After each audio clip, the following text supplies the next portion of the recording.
I'm Nate Avery. I'm an outbound product manager at Google, and today we'll go over some practices for DevOps velocity and security on Google Cloud.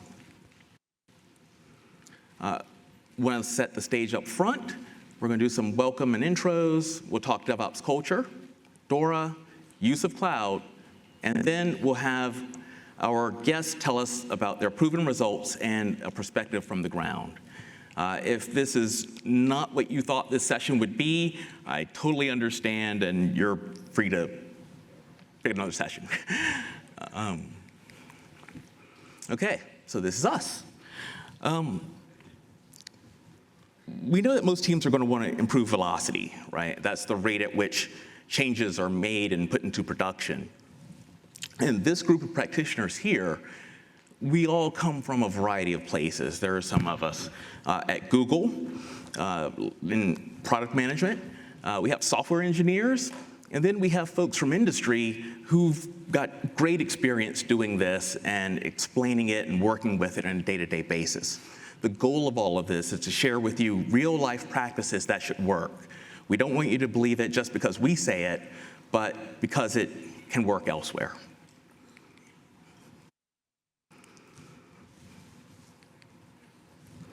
Okay, so we'll get things started by talking about DORA. That's where most of the tips are going to come from. DevOps research and assessment is what DORA stands for, and it was started in 2015. Google Cloud purchased it in 2018. Now, even though we bought it, we continue to invest in it and expand it.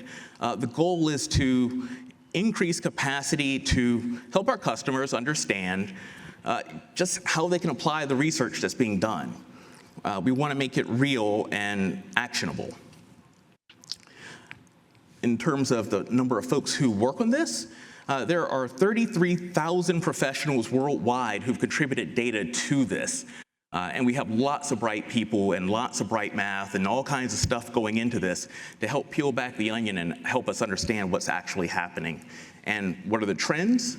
And what are some of the things that you can do to improve your environment?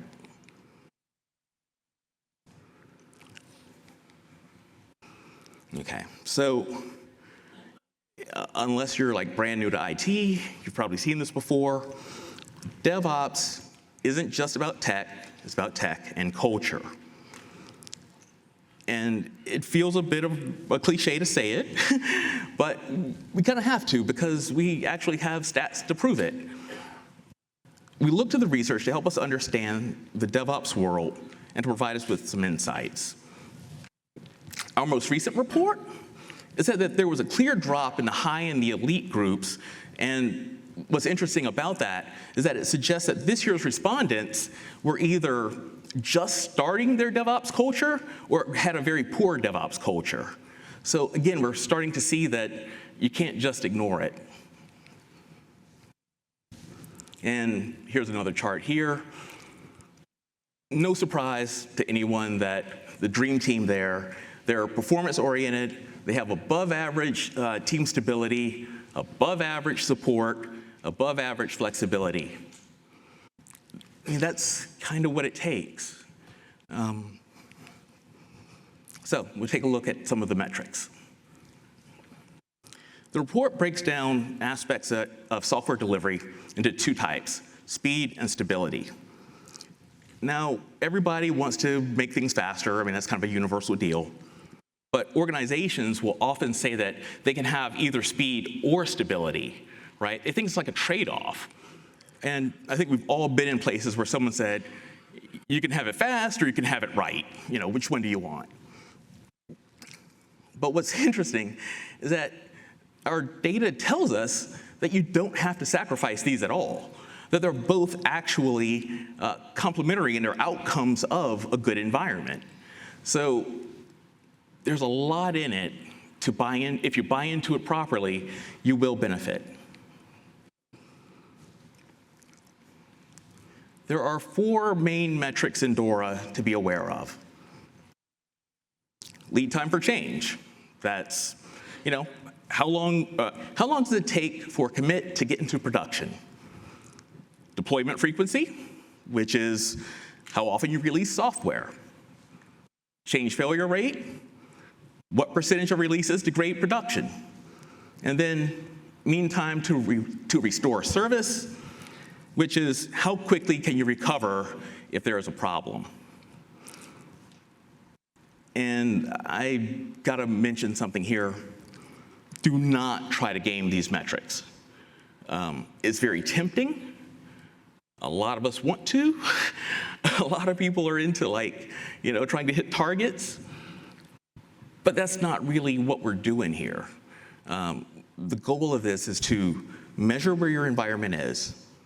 You make a change, you measure it again, and you compare.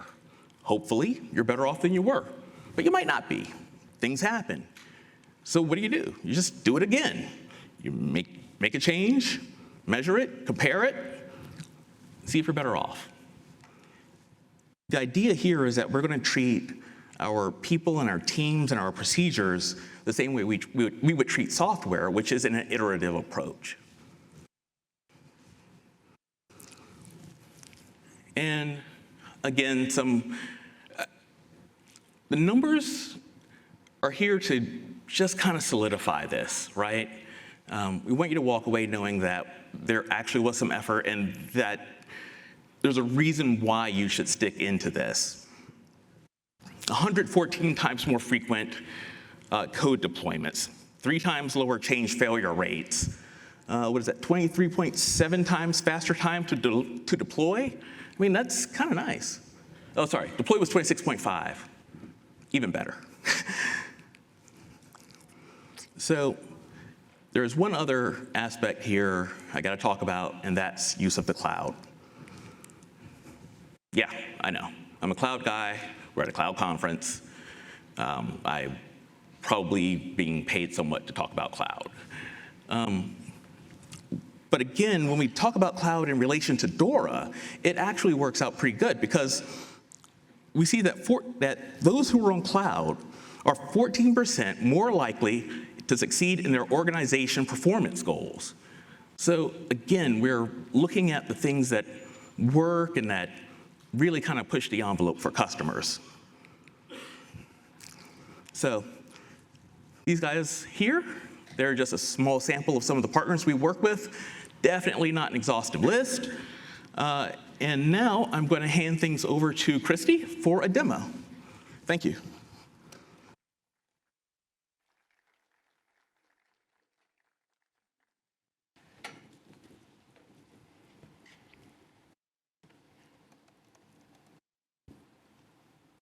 First try. Hi, everybody. I'm Christie Warwick. I'm a software engineer at Google, where I co-created an open source CI/CD framework called Tekton. I am so passionate about continuous delivery that I actually wrote a book about it. It took 3 years. I don't recommend it. But that's not what I'm here to talk to you about today. Today, I want to show you how you can use GCP to take what Nate was saying and actually put it into practice.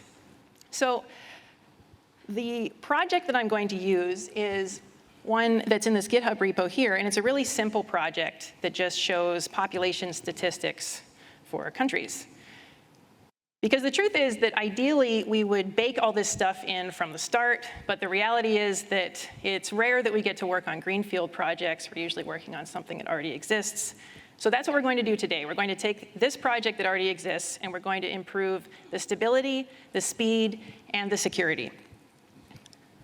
So let's take a look at this project. So the way that this project works is that it's built into a Docker image that's deployed to GKE, and we manage those deployments using Cloud Deploy, which sounds pretty good from the start, but there are some problems. So the team that's working on this finds that they get outages almost every time that they deploy. As a result, this has made them really nervous to do deployments. So if we look from a DORA perspective, it's not looking great. The deployment frequency is low because people are afraid to make changes. Because the deployment frequency is low, the lead time for changes is high, and then the change failure rate is also really high. The one thing we have going for us is that Cloud Deploy makes rollbacks pretty easy, so at least the time to restore is pretty fast. So let's figure out how we can improve this. we'll take a quick look at a bug that managed to make it into production. So this is a bug that made it to production and caused an outage with the entire service. One of the things that went wrong here is that the change went out to all the users at once and took everybody down. So one way that we can improve that, since we're already using Cloud Deploy, is that we can use a canary deployment. So what I'm going to do is I'm going to take my Cloud Deploy configuration and I'm going to add a canary deployment strategy. So what this will do is when I make a change, instead of going out to all the users, a canary deployment will be created and it'll only hit about 5% of users, and then a verification will happen. So that way we'll find out if anything's wrong. At the same time, I'm going to use another feature of Cloud Deploy, and I'm going to add some regionalization. So previously, I already created several more Kubernetes clusters. We have the US cluster that I was already showing you, and then we have one in Europe and one in Asia as well. So I'm going to use a multi-target rollout so that using Cloud Deploy, I can deploy in parallel to all of those targets at once, and all of that will be behind this canary deployment. So let's see what that looks like. So I'm going to apply my configuration. This is the world's saddest GCP cluster because I've been doing this to it repeatedly for several days, so hopefully it doesn't mind. So let's take a look. So now our production target actually has 3 child targets behind it, which are the US, Europe, and Asia targets, and it's using a canary deployment. So let's see what would happen if I put that same broken change out into production now that I'm using a canary deployment. So I previously built an image that contains that bug, and I'm going to create a new Cloud Deploy release using that image. So here we go. Let's go over and look at Cloud Deploy.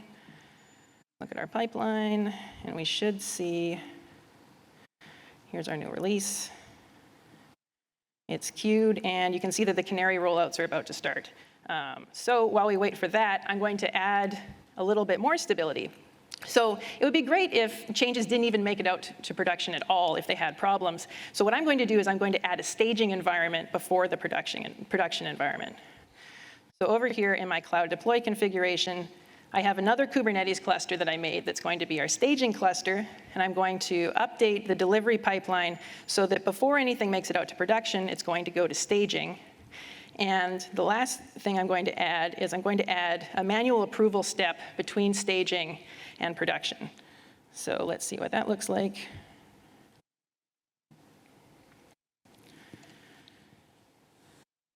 All right.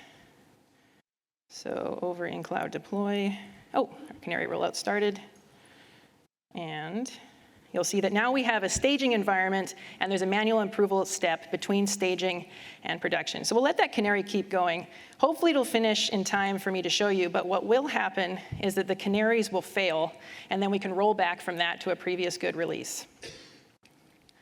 All right, so what have we accomplished?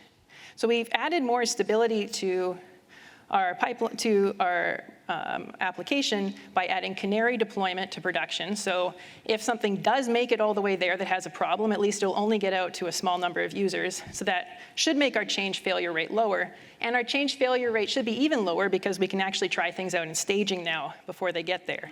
And if things do make it all the way past the canary, maybe all the way to the canary, we can roll them back really easily because we just have to roll back the canaries, not the whole thing. So our time to restore should be even higher. Okay, so now we've improved the stability. Now we can work on the speed. And it's important to note that we don't want to work on speed first, because if things are unstable and we just start moving faster, then you'll just be pushing broken stuff out to production faster, which would actually make everything worse. So we've got a bit more stability. Let's start moving a little bit faster. So it's great that we're going to get a signal from our canaries before problems hit all of our production users, but wouldn't it be nice if changes didn't even make it here at all, and we could actually get the signal that something's broken even earlier? So it turns out that in our project, we actually have some unit tests already, and it turns out that the unit tests would have actually caught that bug that I was showing you earlier, but we're depending on developers to run those unit tests manually. So instead, what we'd really like is we'd like to stop changes from being merged at all if the unit tests don't pass. So what we're going to do is we're going to use cloud build to run tests on pull requests so that we can catch these failures before they actually get merged. So here's my cloud build YAML that I created that'll run those tests. And I'm going to go into cloud build. I'm going to add a trigger to run that on each pull request. So I'll run it on a pull request. I'm going to use the repository that I already linked. And I'm going to check this handy box that will make the results show up as a check in GitHub. So now let's take a look at what would happen if I tried to open a pull request that has that bug in it. So we'll create a new pull request. I'll use a branch that already has that bug. Creating the pull request. And so now, cloud build should kick in and start running the tests. I noticed this was a little bit slow earlier. And one thing that's a little odd is you can see that I could just merge this right now. If you wanted that to not happen, you can just add branch protection to your GitHub repo. And you could make it so that checks like that one from cloud build are required before anything could get merged. So hopefully this is going to kick in and run the tests. If it doesn't, then I can show you the results from a previous run.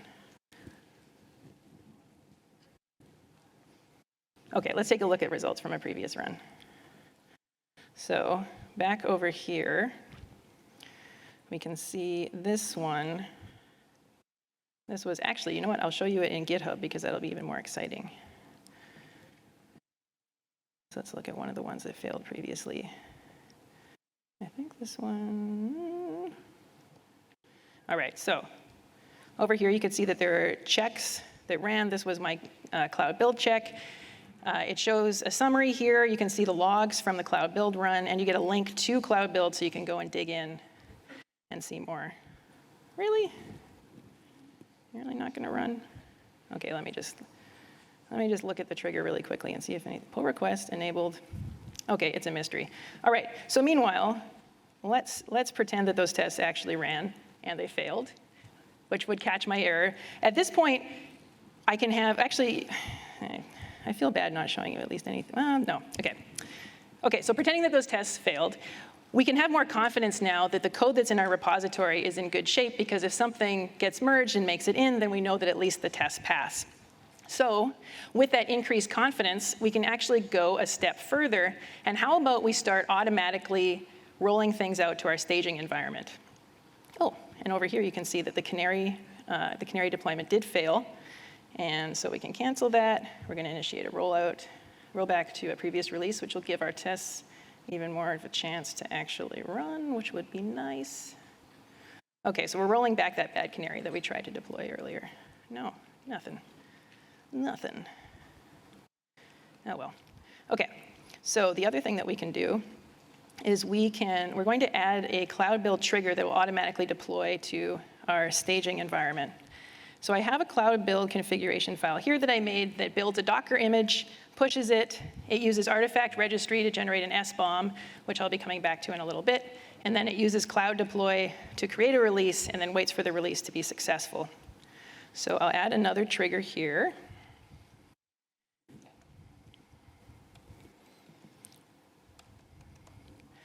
And this trigger is going to happen on push to a branch. I'm going to use this. So every time that we push to the main branch, which is essentially what happens when a merge occurs. Oh, you know what? I know what I did. Sorry, I know how to fix this. Hold on a second. I know what I did. I'm just going to try one more time. OK, let's try this. I didn't change the name of the cloud build YAML. OK, so on a pull request, this is the one that's going to work. I'm really excited. OK. Haha, it's not called cloud build YAML. It's called cloud build test.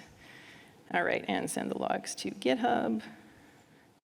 Now I probably have to close this because I don't want to close it. I'm going to close it and reopen it.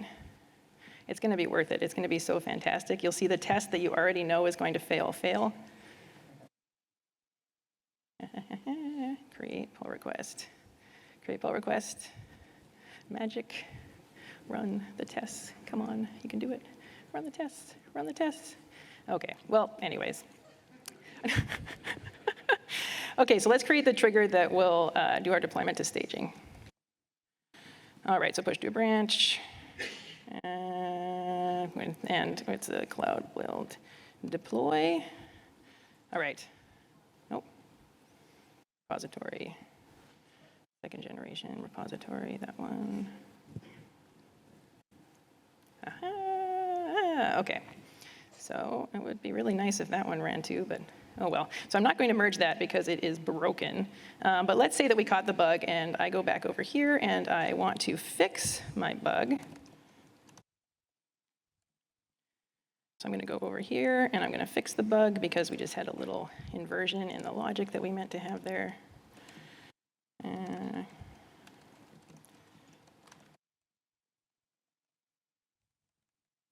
Git push over. All right. So over here, my change is pushed. The test should run again. No tests are running. Oh well, merge.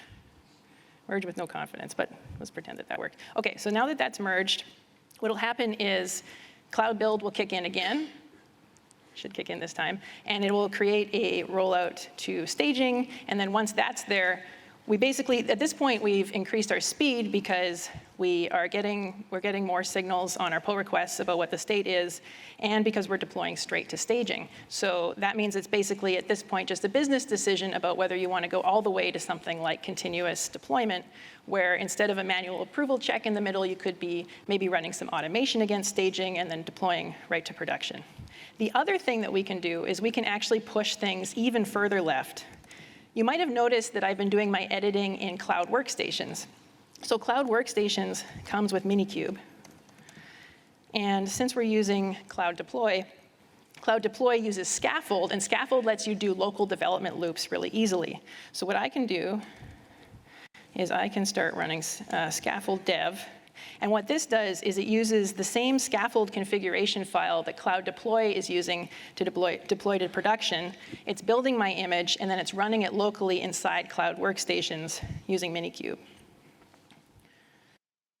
I just can't believe that those tests didn't run. While we're waiting for that, see if there's anything. Oh, well, at least it did it did the deployment, but not the tests.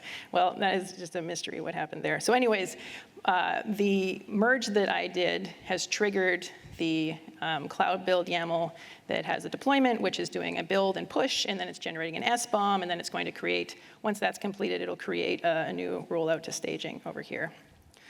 All right, so meanwhile, back here, we're waiting for our local deployment to stabilize. So one other cool thing about Cloud Workstations is it does automatic port forwarding for you.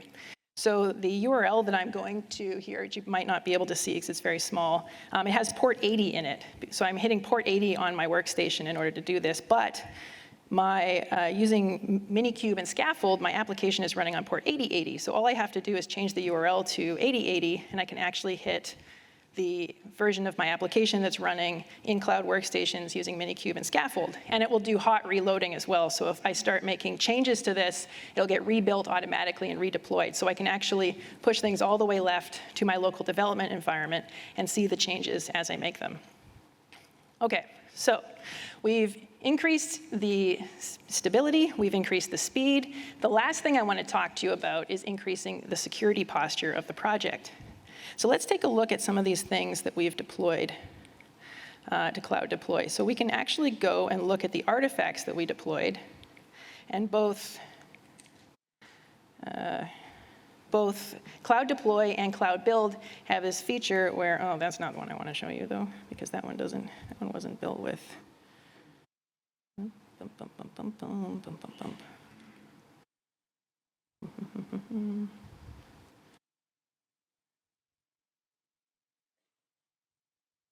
Cancel. I want to show you the security insights. Oh, that's not a good one. Sorry. Let me go over to Cloud Build again. And I want to show you the security insights panel for some of these. So that one should have one. No, if it doesn't, I will be sad. Build artifacts, security insights. All right, okay, so here is an artifact that we built using Cloud Build. And using the Security Insights panel, we can see that the artifact meets the requirements for SALSA build level 2. We can see that there was one vulnerability that was found inside the image. We can also see the vex statements that were generated and stored in Artifact Registry. And you might remember I was showing a step that generates an SBOM using Artifact Registry, so this is the result of that. And then finally, because we were using Cloud Build, we generated SALSA 1.0 provenance, which you can see here, that's also stored in Artifact Registry. And this has all the information about exactly what went into building this artifact. So what you can do with this is, using a combination of the vex statements and the SBOMs, you can use those to answer questions like, this new vulnerability that came out, is it affecting any of my images that are running in production? And using provenance, you can create policies around the things that you deploy to production. For example, in my Kubernetes clusters, I'm using this binauth policy, and it's using a new feature called a SALSA check, which is so new that you can only use it in audit mode right now. So it produces logs when images fail the check. It doesn't actually stop them from being deployed, at least not yet. But what this does is it requires that anything that's deployed to production was built with Cloud Build and that it uses build as code. So that'll ensure that anything that's making it into production is actually using all of this automation that we set up. So I guess the test didn't just decide to run at the end there. So ignoring that particular issue, this is how you can improve the speed, stability, and the security posture of your applications using Cloud Build, Cloud Deploy, Artifact Registry, Cloud Workstations, and binary authorization. So if you're interested in doing any of that, the repository that I was using is public, and it has all of the configuration that I was using there. And in the meantime, I'd like to welcome Mark to the stage from ThoughtWorks, who's going to be talking about some examples from industry of DevOps that show what this actually looks like in real life.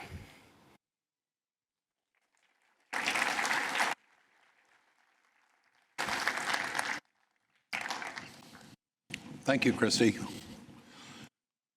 And may I just note, it was a wonderful demo. If you don't have demo issues, it means the demo force is not with you today, having done this many times myself. So I want to thank both Nate and Christie for introducing DORA and the concepts of DORA. Very, very important subject. And also for a wonderful demo. And I must say that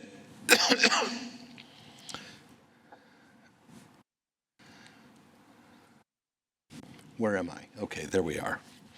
And so first of all, let me introduce myself. I'm Mark Richter. I'm the head of practice at ThoughtWorks for Google Cloud in North America. I've been at ThoughtWorks for about a dozen years.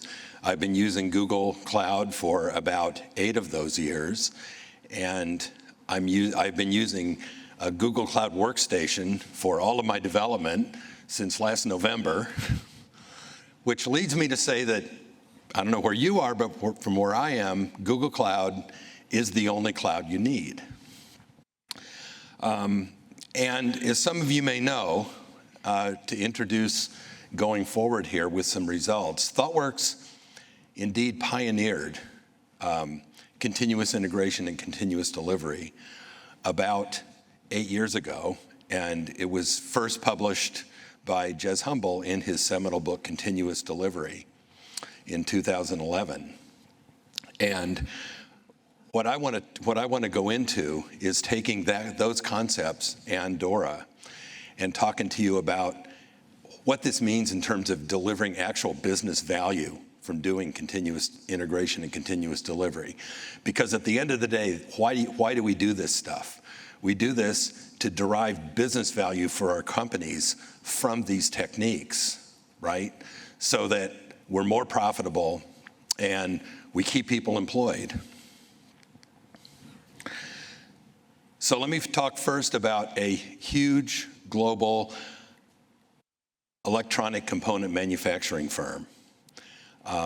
This firm, client of ours, 100 microservices, and they brought us in. We used domain-driven design to strangulate a legacy of COTS application software into a microservice architecture. building it and deploying it using CI and CD. And you can see the impressive results here. Impressive results like this mean that the rapid release of new features to production is now business as usual for this company. So, and let me emphasize that. Getting to the point where you're releasing multiple times a week, potentially multiple times a day, you're committing code to production, you have multiple times a day, you have high confidence that you're not breaking things. Why? Because you're running tons of automated tests against it. All part of the process. And then you're measuring using the 4 key metrics. So this is a very, very notable automobile manufacturer. And here we help them with 50 microservices reaching across all aspects of the business: sales, after sales, parts, marketing, e-commerce, and CRM. Now they see less than a week lead time to change.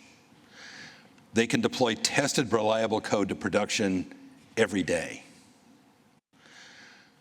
The mean time to recover from failure is under an hour. Now, 20 years ago, working for another company and doing an e-commerce product, I would have given my left leg for an MTTR under an hour. So this is a really big deal. And it's not rocket science. None of it is. It's all achieved through discipline and automation. Lots and lots of automation. This bank asked us to help them with the reliability of their release process. And so we introduced radically more automated testing and achieved continuous delivery, which again is business as usual for them now. So finally, this telecommunications firm brought us in to help them with comprehensive agile modernization. And they now have the capability to do over 250 releases a year, compared to just 5 releases a year in the old days. Think about that. Think about the business value in being able to reliably push 250 releases into production a year compared to 5 with high confidence. So that's my little presentation of some really, these are real world examples of things that we have done for our clients. If you'd like to talk to us more about this, you can visit ThoughtWorks in booth 1709 down in the exhibit hall. And to wrap things up, I will hand off to Shlomo, who's going to talk about DevOps on the ground.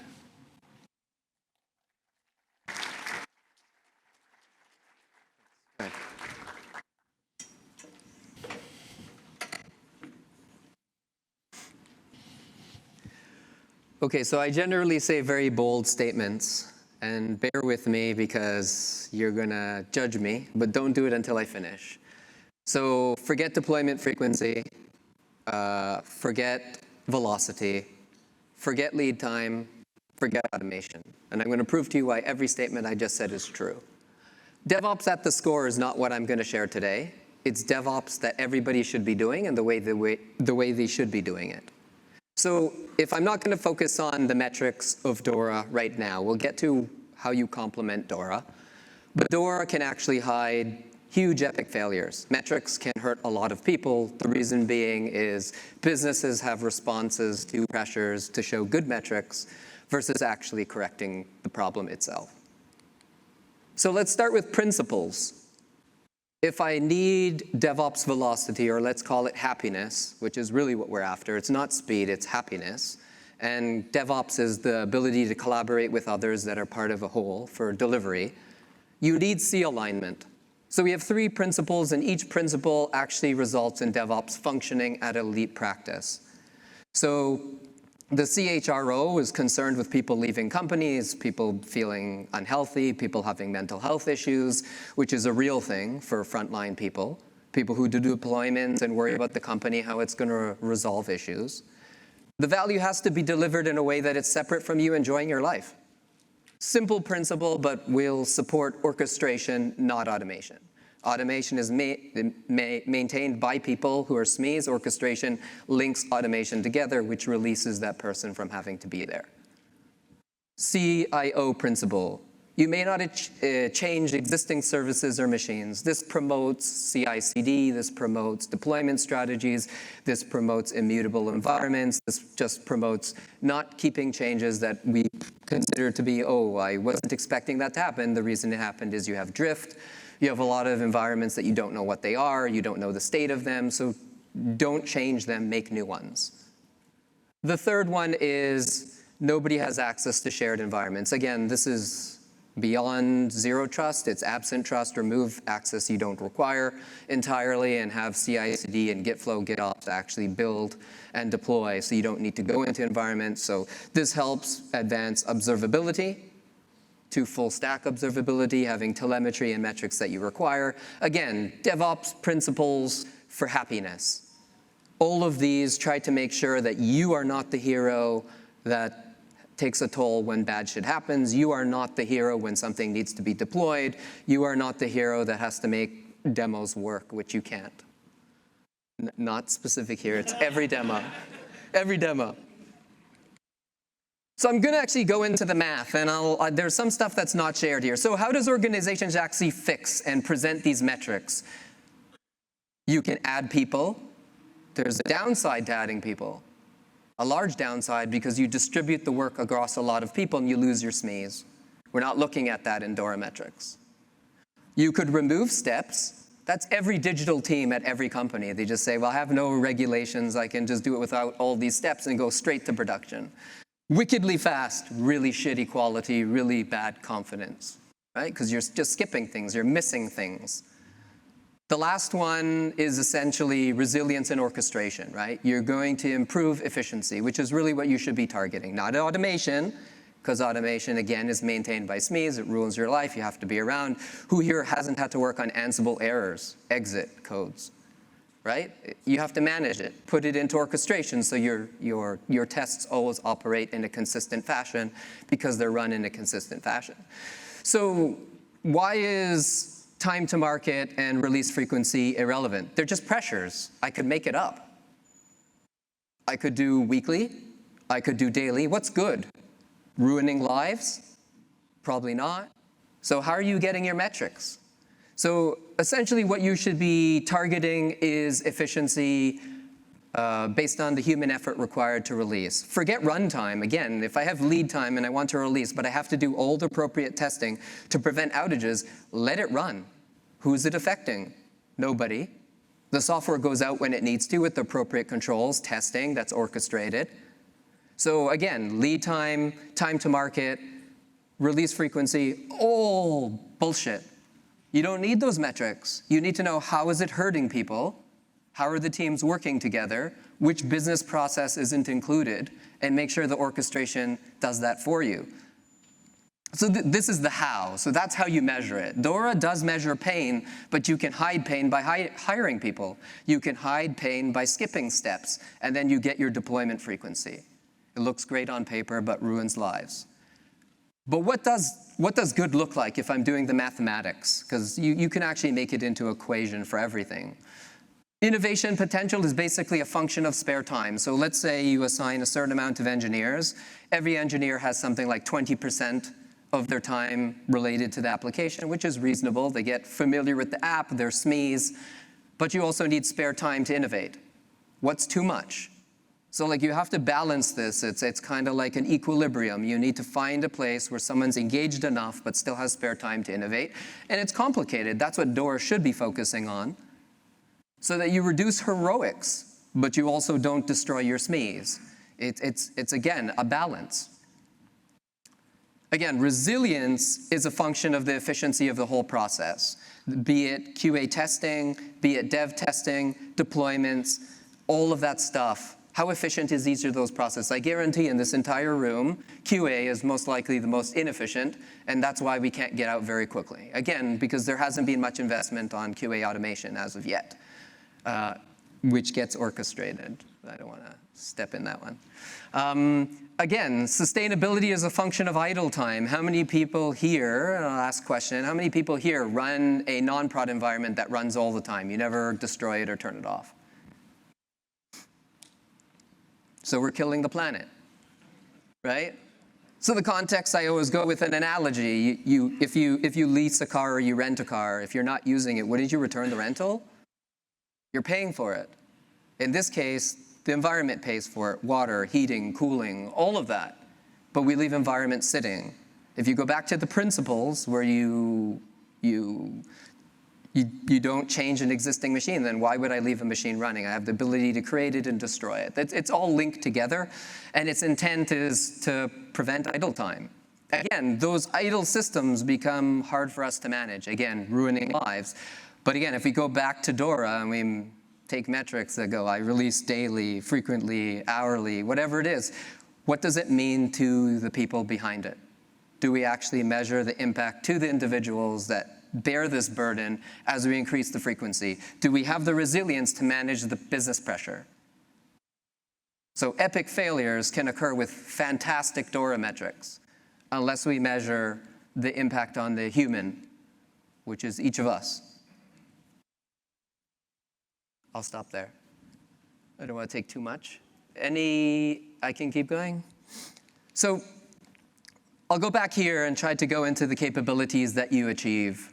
For one, most organizations, without these principles, you don't have alignment from leaders. So DevOps only occurs when all the business processes, people, technology, and experience. I don't know why we still use people, process, like technology. Experience is where the happiness occurs. Experience is what you're actually after. This is to make sure the experience across the entire IT organization occurs.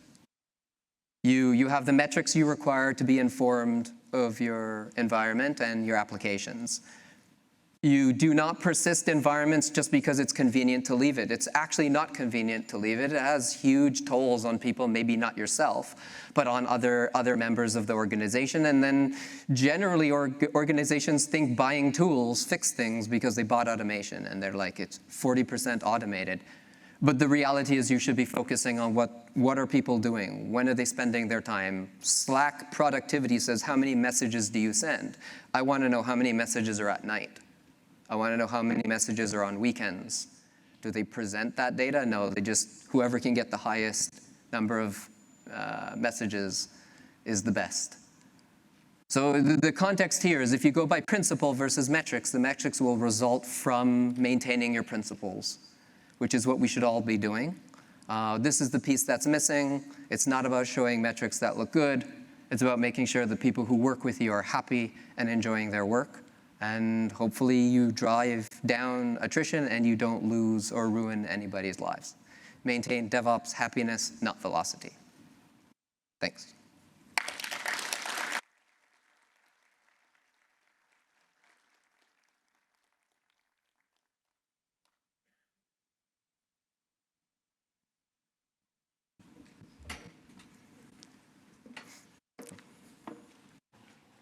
All right. Thank you, everyone.